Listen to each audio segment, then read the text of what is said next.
শৰীৰ মধ্যং খলু ধৰ্ম সাধনম শৰীৰৰ সাধনাই হ'ল ধৰ্ম সাধনৰ শ্ৰেষ্ঠ উপায়। যোৱা 4 আগষ্ট তাৰিখে গহপুৰ মহকুমা সাংবাদিক সন্থাৰ উদ্যোগত তথা গুৱাহাটীৰ সোণাপুৰস্থিত কিডনী হস্পিটেল IUKDৰ সহযোগত গহপুৰ টকৌবাৰীৰ গানুগাঁওস্থিত গুড হেল্থ মেডিকলছত এটি বিনামূলীয়া স্বাস্থ্য পৰীক্ষা শিবিৰ অনুষ্ঠিত হৈ যায়। স্বাস্থ্য পৰীক্ষা শিবিৰটিৰ সন্দৰ্ভত উদ্যোক্তাসকলে নিজৰ মত তথা উদ্দেশ্য ব্যাখ্যা কৰাৰ লগতে আধুনিক লেজাৰ চিকিৎসাৰ শিল্পকাৰ তথা যুগৰ প্ৰচাৰক আৰু প্ৰসাৰক অসমীয়াৰ সুযোগ্য সন্তান ডাক্তৰ অৰূপ কুমাৰ নাথৰ মহানুভৱতাক ভূয়সী প্ৰশংসা কৰে। যে ডাক্তৰ অৰূপ কুমাৰ নাথদেৱ এগৰাকী বিশিষ্ট ইউৰোলজিষ্টেই নহয়, তেখেত মানৱ বিৰোধী চিকিৎসক, এগৰাকী মানৱ বিৰোধী ব্যক্তি, প্ৰকৃতাৰ্থত ভাল মানুহ। সকলোৱে জানে এজন ভাল মানুহ জীৱিত নাথাকক লাগিলে তেওঁ কামবোৰ ভাল হ'বই। ছাৰ যিহেতু এজন ভাল মানুহ আৰু এগৰাকী ষ্টুডেণ্ট হিচাপেও ছাৰ যথেষ্ট মেধাৱী আছিলে। সামাজিক বহু চোকা মানুহ বিভিন্ন বৃত্তিত পোৱা যায়, মেধাৱী প্ৰতিভা থকা, কিন্তু ছাৰৰ কি আছে, সামাজিক দায়বদ্ধতা আছে। আটাইতকৈ যিটো প্ৰয়োজনীয় বস্তুটো হৈছে ছাৰৰ সামাজিক দায়বদ্ধতা আছে, মানুহৰ প্ৰতি টান আছে। দুখীয়া দৰিদ্ৰ আৰ্তজনৰ বিপদত পৰিলে ছাৰৰ আত্মাই কাৰণে ছাৰে সহায় কৰিবলৈ আগবাঢ়ি আহে। মই 2014 চনত ছাৰক লগ পাইছিলোঁ, গহপুৰৰ বিশিষ্ট সাহিত্যিক সাংবাদিক নগেন কোঁৱৰদেৱ, মোৰ পৰিবাৰৰ দেউতাক। তেওঁক লৈ মই আচলতে 2012 চনতে নতুন দিল্লীৰ গংগাৰাম হস্পিটেলত তেখেতৰ 3টাকৈ কিডনী আচলতে জটিল অপাৰেশ্যন কৰা হৈছিলে। তাৰে এটা প্ৰষ্টেট গ্লেণ্ড আছিলে আৰু দুটা খুব 95%কে কয় ডাক্তৰী ভাষাত পাথৰ আছিলে, শিল আছিলে কিডনীত। কিন্তু তাত অপাৰেশ্যন কৰাৰ পিছত 2014ত আমাৰ নগেন কোঁৱৰদেৱৰ পুনৰ পেচাবডি টেষ্ট গৈছিলে। তেতিয়া আমি বিজে হস্পিটেলত দেখাইছিলোঁ আৰু সেই সময়ত ছাৰ উত্তৰ পূৰ্বাঞ্চললৈ আহিছে। তেখেত ডাউন টাউন হস্পিটেলৰ গোটেই ইউৰোলজি ডিপাৰ্টমেণ্টটো চাইছিলে, ডাইৰেক্টৰ আছিলে। তেতিয়া জিতেন বৰগোহাঁই ছাৰে আমাক তালৈ পঠালে আৰু আমি ছাৰক তেতিয়া লগ পাবলৈ 2014 চনৰ ফেব্ৰুৱাৰী মাহত 7 দিন ৰ'বলগীয়া হৈছিলে। ছাৰ ঘূৰি ইমানেই ছাৰ ব্যস্ত, ছাৰ 7 দিনৰ মূৰত ছাৰক আমি লগ পাইছিলোঁ। পৱন বুলি আন এগৰাকী ডক্টৰ আছিলে অসমৰ বাহিৰৰ, আৰু ছাৰে সেই সময়ত যিহেতু নগেন কোঁৱৰদেৱৰ সেই চিকিৎসা হৈ থকাৰ বিষয়টো বাতৰি কাকত আৰু নিউজ চেনেল ওলাইছিলে, ছাৰে গম পাইছিলে আৰু ছাৰ আহিছিলে, কৈছে পাছদিনাখন দুপৰীয়া কৰিম বুলি ক'লে। ছাৰে খুব ধুনীয়াকৈ নতুন দিল্লীৰ গংগাৰাম হস্পিটেলত যিটো অপাৰেশ্যন কৰিছিলে তাতকৈ খুব বেছি সুন্দৰকৈ কৰিলে প্ৰষ্টেটৰ। আৰু ছাৰে সেই সময়তে তেখেতৰ যে মানুহৰ প্ৰতি টান আছিলে, সামাজিক দায়বদ্ধতা আছিলে, প্ৰমাণ কৰিছিলে। ছাৰে নগেন কোঁৱৰদেৱৰ চিকিৎসাৰ যিখিনি খৰচ প্ৰায় 40,000 তেখেতে লেছ কৰি দিছিলে। তেখেতে লোৱা নাছিলে, তেখেতে নিজেওতো লোৱা নাই অপাৰেশ্যন খৰচ, আৰু বিভিন্ন শিতানত তেওঁ ৰেহাই দিছিলে। তাৰ পাছৰ পৰাই মোৰ লগত এটা সম্পৰ্ক, ব্যক্তিগতভাৱে নহয়, সামাজিক 10জন ব্যক্তিক বিভিন্ন দিশত চিকিৎসাৰ ক্ষেত্ৰত সহায় কৰাৰ ক্ষেত্ৰতে ছাৰৰ লগত চিনাকি। আৰু ছাৰে কোৱা নাই, ছাৰে ভাৰতৰে নহয় পৃথিৱীৰে বিৰল এটা কাহিনী আছে। ছাৰে এমাহ 27 দিনীয়া এটা শিশু, সেই শিশুটিৰ কিডনীৰ জটিল অপাৰেশ্যন কৰিছে, সফল। এবাৰ চলন্ত ট্ৰেইনত ছাৰ গৈ আছিলে শিলচৰৰ ফালে, গৈ থাকোঁতে ট্ৰেইনতে এগৰাকী প্ৰসূতিৰ আচলতে প্ৰসৱবেদনা হ'ল। ছাৰে লগে লগে আহিলে, ট্ৰেইনতে যি সঁজুলি আছিলে সেইখিনি লৈ তাতে তেখেতৰ চিকিৎসা ব্যৱস্থাৰ জৰিয়তে তেখেতৰ প্ৰসৱৰ ব্যৱস্থা কৰালে। সেইটো সেই সময়ত বাতৰি কাকত বহুতৰ মাজত চৰ্চা হৈছিলে। এগৰাকী প্ৰতিভা ছাৰৰ আছেই, পাৰদৰ্শিতা আছেই, তথাপি তাৰ উপৰি কি আছে, সামাজিক দায়বদ্ধতা, মানুহৰ প্ৰতি যিটো টান, সেইটো স্বীকাৰ কৰিব লাগিব। আৰু ছাৰৰ চিকিৎসাত বহুত মানুহ সহায় হৈছে, উপকৃত হৈছে। সাধাৰণতে আপোনালোকে জানে, আমাৰ অঞ্চলৰে হওক বা বিভিন্ন ঠাই আমি চিকিৎসকসকলক, বিশেষকৈ অসমৰ, মই লিখিছোঁ ধৰণৰ অসমৰ চিকিৎসকসকলক লগ পাবলৈ খুব টান। তেওঁৰ লগত 2জনমান নাৰ্ছ থাকিব, ওচৰত কেইজনমান সহায়ক থাকিব, মানে কেইবাটাখন গেট পাৰ হোৱাৰ যাতে লগ পায়। কিন্তু তেখেতৰ সেইবোৰ ভেম নাই, গপ নাই। ফোন কৰিলে ছাৰক লগ পাব, ছাৰে ওলটাই ফোন কৰিব। ছাৰ আৰু কেৱল যে চিকিৎসাৰ ব্যৱস্থাটোতে তেখেত ব্যস্ত আছে নহয়, মই ছাৰৰ লগত ৰাজনীতিৰ কথা পাতোঁ, ৰাজনীতিটো বহুত জানে, বিশ্লেষণো জানে।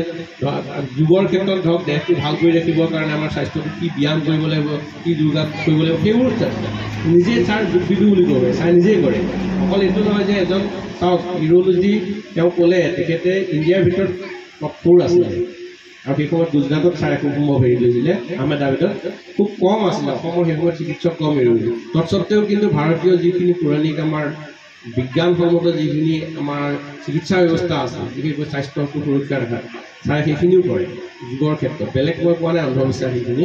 গতিকে এনে এজন ব্যক্তিক আৰু ছাৰে এতিয়া যিখন সোণাপুৰ গুৱাহাটীত আমাৰ হস্পিটেল খুলিছে কিডনি হস্পিটেল সেই হস্পিটেলখনত ছাৰ সময় নাই তাৰ পাছতো ছাৰে কিন্তু শিপাটো পাহৰি যোৱা নাই মানে আমি বহুতে শিপাটো পাহৰি যাওঁ ছাৰে শিপা পাহৰা নাই ছাৰে যেনেকৈ 2014 চনত আহি প্ৰথম অসমৰ উত্তৰ পূৰ্বাঞ্চলৰ বিভিন্ন ভিতৰুৱা ঠাইলৈ গাড়ীখনতে মই জানো তেওঁ গাড়ীখনতে গোটেই অপাৰেশ্যনৰ গোটেইখিনি বস্তু সামগ্ৰী তাতে লৈ গাড়ীতে লৈ পেলাই যায় আজি লখিমপুৰ গ'ল অৰুণাচল গ'ল শিলচৰ গ'ল ইপিনে আমাৰ মেঘালয়ৰ ভিতৰৰ জেগাবিলাকলৈ গ'ল গৈ তাতে তেখেতে অপাৰেশ্যন কৰে গাড়ীতে সামগ্ৰী নিয়ে যিকোনো এটা এখন হস্পিটেলত বা ফাৰ্মাচীটো নহয় অপাৰেশ্যন কৰাৰ যাৱতীয় সুবিধা দিয়ে গতিকে এই যিটো মোবাইল গাঁৱে গাঁৱে যোৱা এজন বিশিষ্ট অতি বিশেষজ্ঞ ছাৰহঁতক বিশেষজ্ঞও নকয় দেই অতি বিশেষজ্ঞ ছুপাৰ স্পেচিয়েলিষ্ট অতি বিশেষজ্ঞ চিকিৎসক গাঁৱে গাঁৱে গৈ এনেদৰে চিকিৎসা কৰাৰ উদাহৰণ বিৰল আৰু ছাৰে সেইটো যেতিয়া আৰম্ভ কৰিলে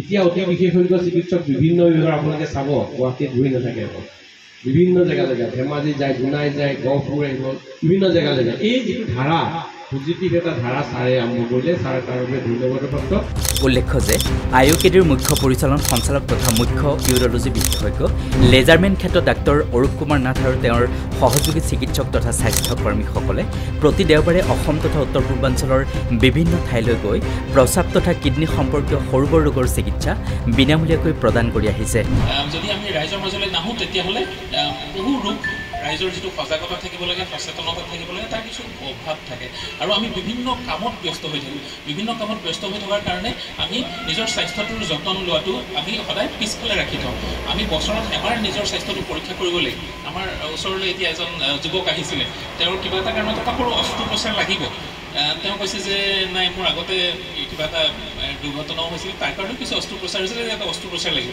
বহুত দুখত কৈছে ইমানবিলাক অস্ত্ৰোপচাৰ কৰি থাকিব লগা হৈছে এতিয়া মই কি কৰিম বোলে বাইক চলাই আহিছিলোঁ বাইকখন আপুনি কিমানবাৰ ছাৰ্ভিচিং কৰাইছে বছৰত 4বাৰ আপোনাৰ শৰীৰটোৰ যত্ন কেইবাৰ লৈছে বছৰত নাই গতিকে শৰীৰটো হ'ল আটাইতকৈ আমাৰ প্ৰয়োজনীয় আৰু অতি দৰকাৰী তাত এবাৰ বেমাৰ হোৱাৰ পিছত আপোনাৰ কষ্ট বহুত বেছি হ'ব আপোনাৰ অৰ্থনৈতিকভাৱে আপুনি ভাগি পৰিব বা গোটেই পৰিয়ালটোৰ কাৰণে আৰু এনে কিছুমান বেমাৰ আছে যিটো হয়তো আমি ভাবোঁ যে কেঞ্চাৰ ৰোগী এজন অহাৰ লগে লগে কেঞ্চাৰ হ'ল মানে তেওঁ মৰিবৰ কাৰণে ৱেইট কৰি আছে কিছুদিন পিছত তেওঁ ঢুকাব তেনেকুৱা একো কথা নাই আমি যদি প্ৰথম অৱস্থাত ধৰা পেলাব পাৰোঁ আজি এজন ৰোগী আমি ধৰা পেলালোঁ তেওঁক হয়তো যদি আজি ধৰা নেপেলালোহেঁতেন 3 মাহ পিছত তেওঁৰ কেঞ্চাৰটো আমি ট্ৰিটমেণ্ট কৰিব পৰা পিছৰ পৰ্যায়লৈ গুচি গ'লহেঁতেন কিন্তু আজি আমি ধৰা পেলালোঁ আমি তেওঁক এতিয়া অপাৰেশ্যন কৰি কিনে সম্পূৰ্ণভাৱে সুস্থ হৈ যাব আমাৰ ৰাইজৰ ওচৰলৈ অহাৰ আটাইতকৈ মূল মন্ত্ৰটো হ'ল সেইটোৱেই যে আমি বেমাৰটো হোৱাৰ আগৰ পৰ্যায়ত ধৰা পেলাব লাগে